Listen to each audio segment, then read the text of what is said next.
জানিয়ে দেব সর্বশেষ আপডেট বাংলা সংবাদ। শুরুতেই শিরোনাম। শুরুতেই জানিয়ে দেব একটি ভয়ঙ্কর গুরুত্বপূর্ণ সংবাদ। অবশেষে ভারত ছাড়লেন শেখ হাসিনা, পাড়ি জমালেন আরব আমিরাতে। বেরিয়ে এলো চাঞ্চল্যকর তথ্য, থাকছে বিস্তারিত প্রতিবেদনে। এরপর জানিয়ে দেব শুট অ্যাট সাইট তত্ত্বের ওবায়দুল কাদের আসলেই ভারতে নাকি দেশে লুকিয়ে আছে। বেরিয়ে এলো চাঞ্চল্যকর তথ্য, থাকছে বিস্তারিত প্রতিবেদনে।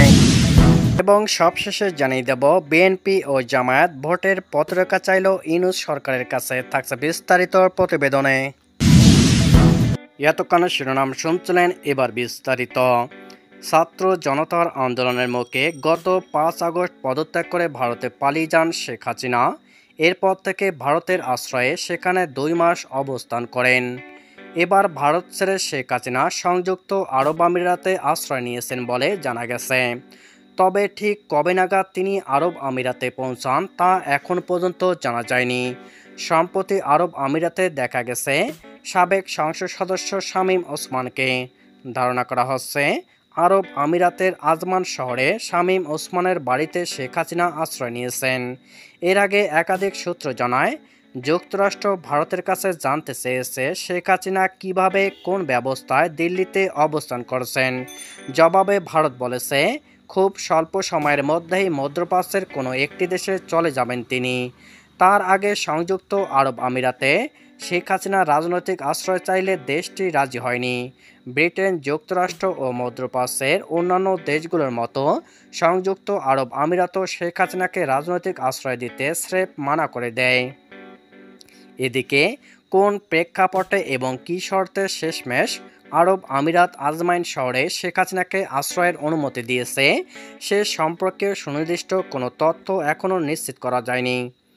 আরব আমিরাতের আজমাইনে শেখ হাসিনা ঠিক কতদিন অবস্থান করবেন এবং তার পরবর্তী গন্তব্য কোথায় সে বিষয়েও জানা যায়নি। শেখ হাসিনা বাংলাদেশ ছেড়ে ভারতে থাকার ভিসার মেয়াদও শেষ হয়ে যায় বেশ কিছুদিন আগেই। আন্তর্জাতিক কূটনীতি মহলে শেখ হাসিনার ভারতে অবস্থান নিয়ে মোদী সরকারকে দেশের ভিতরে বাইরে যথেষ্ট চাপের মুখে পড়তে হয়েছে। মোদী সরকারকে বিব্রতকর অবস্থার মধ্যে দিয়ে যেতে হয়। উল্লেখ্য, ছাত্র জনতার গণ অভ্যুত্থানে শেখ হাসিনার পতনের পর ডক্টর মোহাম্মদ ইউনূসের তত্ত্বাবধায়ক সরকার বাংলাদেশের ক্ষমতাভার গ্রহণ করেন। শেখ হাসিনার প্রায় 16 বছরের শাসনামলে দুর্নীতি, অনিয়ম, দুঃশাসন আর অসংখ্য বিচার বহির্ভূত হত্যাকাণ্ডের জন্য এই সাবেক সরকার প্রধানকে দেশে ফেরত এনে বিচারের দাবিতে এখনও ছাত্র জনতা ও তত্ত্বাবধায়ক সরকার স্বেচ্ছার ও সক্রিয় রয়েছেন। শুট অ্যাট সাইট বৈষম্যবিরোধী ছাত্র আন্দোলনের দেখামাত্র নির্বিচারে গুলি করতে বলা হয়েছিল আন্দোলনকারীদের, কে বলেছেন? ওবায়দুল কাদের। সেই ওবায়দুল কাদের কোথায়? সংবাদ মাধ্যম পেলেই বক বক করা যার অভ্যাস সেই কাদের যে পালিয়েছেন, লুকিয়েছেন এটা সবাই জানেন। গত 5 আগস্ট থেকে অদ্যাবধি তাকে প্রকাশ্যে কোথাও কেউ দেখেননি। ওবায়দুল কাদেরকে নিয়ে ধোঁয়াশা কাটছে না কোনোভাবেই। কাদের কি ভারতে পালিয়ে গেছেন নাকি দেশে লুকিয়ে আছেন এ নিয়ে পরস্পর বিরোধী খবর প্রকাশ হয়েছে বিভিন্ন গণমাধ্যমে। আওয়ামী লীগ সরকারের বহুল বিতর্কিত সাবেক স্বরাষ্ট্রমন্ত্রী আসাদুজ্জামান খান কামালকে কলকাতার একটি পার্কের রেস্টুরেন্টে দেখা গেছে অতি সম্প্রতি। পাসপোর্ট বাতিল হওয়া ও ইমিগ্রেশন পার হতে নিষেধাজ্ঞার মাথায় নিয়ে হাজার হাজার নিরীহ ছাত্র জনতা খুনের অন্যতম মাস্টারমাইন্ড আসাদুজ্জামান খান কামাল কিভাবে ভারতে গেলেন সেই রহস্য অবশ্য অধরা। কিন্তু ওবায়দুল কাদের কোথায়? ঢাকা টাইমস সূত্র বলছে, খুব কাছের লোকজনকে দিয়ে খোদ ওবায়দুল কাদের নিজেই প্রচার করিয়েছিলেন তিনি ভারতের ছটকে পড়েছেন। এটি আসলে সকলের দৃষ্টি এড়ানোর কৌশল, কিন্তু ওবায়দুল কাদের আসলেই দেশেই আছেন, গোপন স্থানে আছেন। ওবায়দুল কাদের নাকি অতি ঘনিষ্ঠ কয়েকজনকে আগে থেকে বলেও রেখেছেন তিনি বাংলাদেশ ছাড়বেন না। তাহলে ওবায়দুল কাদের আসলে নিরাপদেই বা কিভাবে থাকেন? শেখ হাসিনার পর ওবায়দুল কাদেরই বিরোধী মত দমন, হামলা, মামলা, নির্যাতন, গুম, অপহরণ ও নির্বিচারে মানুষ খুনের জন্য দায়ী করেন সব মহল। আর সেই ওবায়দুল কাদেরই কিনা অধরা। যতই প্রচার পাক না কেন, যশোর, সাতক্ষীরা, চুয়াডাঙ্গা, ঝিনাইদহ সীমান্তে কোনো এক জায়গা দিয়ে কাদের ভারতের পশ্চিমবঙ্গে ঢুকে পড়েছেন, সেটি কতটা সত্য তা কেউ এখনও নিশ্চিত করতে পারেননি। এমনকি ভারতে পালিয়ে যাওয়া আওয়ামী লীগের অনেক কেন্দ্রীয় নেতা, সাবেক মন্ত্রী, এমপি একে অপরের সঙ্গে যোগাযোগ থাকলেও ওবায়দুল কাদেরের সঙ্গে কারো কোনো যোগাযোগ হয়নি বলে নিশ্চিত হয়েছে ঢাকা টাইমস। ধূর্ত কাদের গেলেন কোথায়, আছেন কোথায়, বাকপটু কাদের, মিডিয়া ক্রেজি তাদের গর্তেই বা লুকিয়ে থাকবেন কতদিন? হয় আইনশৃঙ্খলা বাহিনীর হাতে গ্রেপ্তার হবেন অথবা বিদেশে পালিয়ে গেলে প্রকাশ্য হবেন। এই রহস্যকুল কিনারা মিলবে। কিন্তু কাদেরের হাতে কোটি কোটি টাকার ঘড়ি, দামি জুতা, স্যুট কোথা থেকে আসতো, কে যোগান দিতেন এসবের টাকা, সেই রহস্য উন্মোচিত হবে কি? বাংলাদেশের অন্তর্বর্তী সরকারের প্রধান উপদেষ্টা ইউনূসের কাছে এবার নির্বাচনের সুনির্দিষ্ট একটি পথরেখা দাবি জানাল প্রধান রাজনৈতিক দল বিএনপি। দলের মহাসচিব মির্জা ফখরুল ইসলাম আলমগীর ও দলের ৫ জন নেতা শনিবার ইউনূসের আহ্বানে তার সঙ্গে প্রায় ১ ঘণ্টা বৈঠক করেন। তারপরে মির্জা ফখরুল ইসলাম আলমগীর সাংবাদিকদের জানান, প্রধান উপদেষ্টা জানিয়েছেন শীঘ্রই নির্বাচনই অন্তর্বর্তী সরকারের অগ্রাধিকার। আমরা তার কাছে এ বিষয়ে একটি নির্দিষ্ট পথরেখা চেয়েছি। সম্প্রতি বাংলাদেশের একটি জাতীয় সংবাদপত্রে দেওয়া সাক্ষাৎকারে বিএনপির মহাসচিব বলেন, সংস্কার নিয়ে তাদের মাথা ব্যথা কম।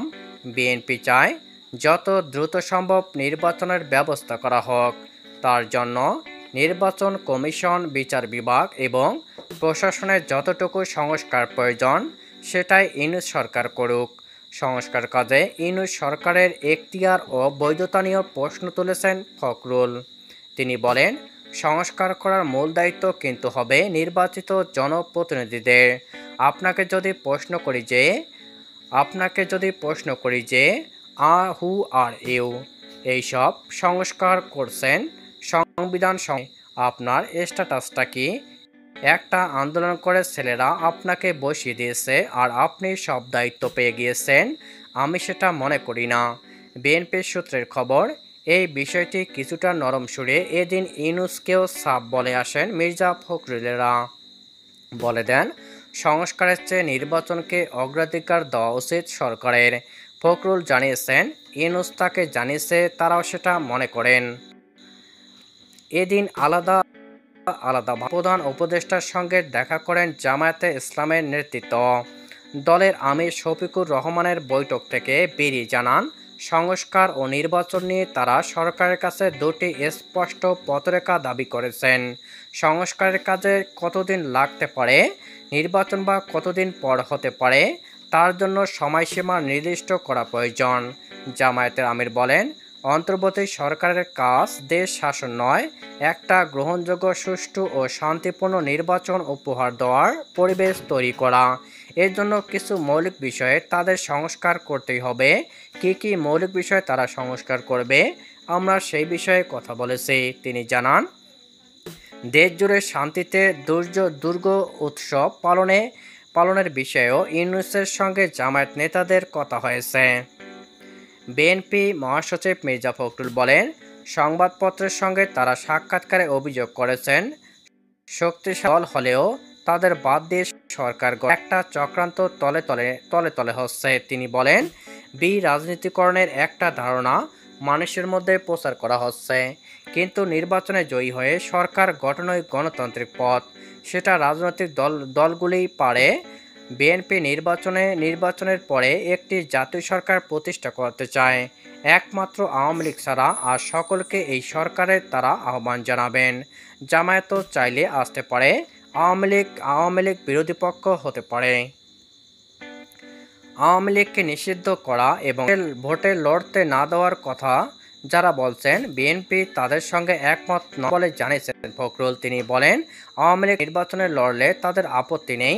এই স্বৈরা শাসনের পরে মানুষ তাদের জয়ী করলে করবে, কিন্তু যেসব নেতার বিরুদ্ধে গণহত্যার অভিযোগ আছে তাদের বিচার হতেই হবে।